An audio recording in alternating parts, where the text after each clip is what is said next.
All right, let's get straight into your sport news and start things off with rugby. Rassie Erasmus, the Springbok coach, has hinted at the possibility of electing a new Springbok captain. This might spell the end of a very successful tenure for Kolisi as captain, but this is an opportunity for someone else to maybe write their own piece of history. Now, to help talk to us about this, we have roped in. Good evening to you, Thando. Thank you so much for making time for us right here on The Full View. I would say it was a bombshell that was dropped yesterday. What do you make of Rassie Erasmus's thinking in terms of putting that doubt on Kolisi's future as captain of the Springboks? Look, it was always going to happen. The Kolisi tenure as captain was going to end at some point. I think the way they've dealt with it now, for me, is a sensible way of saying, listen, for the next 4 years, we need to plan ahead and see what we're going to do. Sia's, 33 years old. We don't know if he'll still be good enough to make the team in 4 years' time. So, again, it's honest, it's open, it's transparent, just like they've always done things with the Springboks. Unfortunately, every good thing has to come to an end. Sia can look back at his tenure as captain and be happy with it. Also, he's not lost to the team. He can still play for the team. He's made a commitment that he'll be available if needed. So that is another thing that we shouldn't forget. Sia could play for the Springboks as early as June against Ireland. So it's not a complete loss of Kolisi, but I think in terms of looking at leadership, because remember, you build that relationship with the coach over time. Yeah. You need to understand each other. You need to protect the different ideologies. The one thing we all marveled at with the Springbok team at the past World Cup was how everyone seemed to be in the same tune. No one doubted the strategies of the team. Everyone came and said, this is how we operate in the Springboks.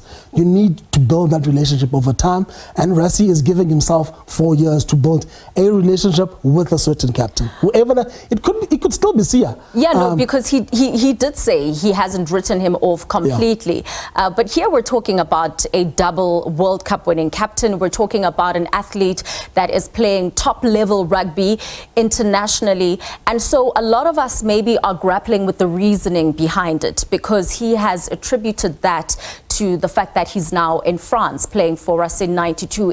Is that a valid reason for not having him as the captain? For me, it is, because you want your Springbok captain to be playing in your local structures, all the structures that you're promoting. For example, if we say we want a national health plan, we need the president to be part of that national health plan. So all those things, we need to be vested in our product and our structures as a country. If Sia, for example, as well as he's playing, he's becoming a poster child for the top 14 in France. That's not what we're looking for. We're looking for Kolisi to be the poster child of our leagues. We're looking for Kolisi, for kids to sit and say, I want to play for the Sharks, the Stormers, the Lions, the Bulls. Not Racing Metro or Montpellier or Saracens. We need to promote our own structures, and the best advert for our own structures is our Springbok captain. But is this a unique situation, Thando, that Sia finds himself in when you look at the past Springbok captains? It's not a unique situation, but what has happened with Rassie Erasmus being Springbok coach, he was the first coach who was allowed to pick overseas players. Again, this goes back to us protecting our game, our structures, and what we try to build here as a nation. He was the first coach who was allowed to say, you can pick in Japan, you can pick in England, France, wherever. That created this problem that we've got now, whereby a Kolisi can go earn a living in France. It is a problem, but it's also, Sia has served the country well, so you can't begrudge him for going overseas and making more money and earning a living for his family. But in the past, captains like Francois Pienaar, Gary Teichmann, John Smith, they all did their part for the Springboks, and when the captaincy was over, they left and played overseas, purely because at that time you were not allowed to play for the Springboks if you played your club rugby internationally. This is a unique situation in the sense that he's the first one who will be able to play for Montpellier and still be available for the Springboks. But that said, again, I understand fully. If you look at how the Springboks work as well, the amount of detail and the amount of face time those guys have, it's easier for Rassie Erasmus to have the Springbok captain at his beck and call whenever he needs him. And, you know, at the top of the intro, I spoke about how this then will give an opportunity to someone else. And it could be a huge possibility that a new captain could be announced. What should the factors be that Rassie considers? And who are we looking at? Because we've seen the likes of Bongimbo Nambi, Ebenezebeth taking the role as stand-in captains and quite a few others. Who are those contenders? The lead contenders, if you take away the fact that the captain has to be here, and you also look at the fact that the captain has to be available in 4 years' time, that trims everything down to about 3 contenders, which is Bongimbo Nambi, who's 33 years old. Whether he'll still be the first choice hooker in 4 years is another thing that we have to debate. Then to shorten that list even further, Ananda Pollard plays his rugby in England.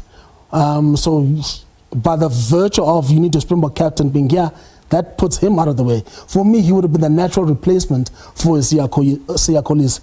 But then you go to the guys who are playing here. Ebenezebeth playing for the Sharks. He seems to be happy in Durban. He actually captained the Springboks before Sia took over the reins.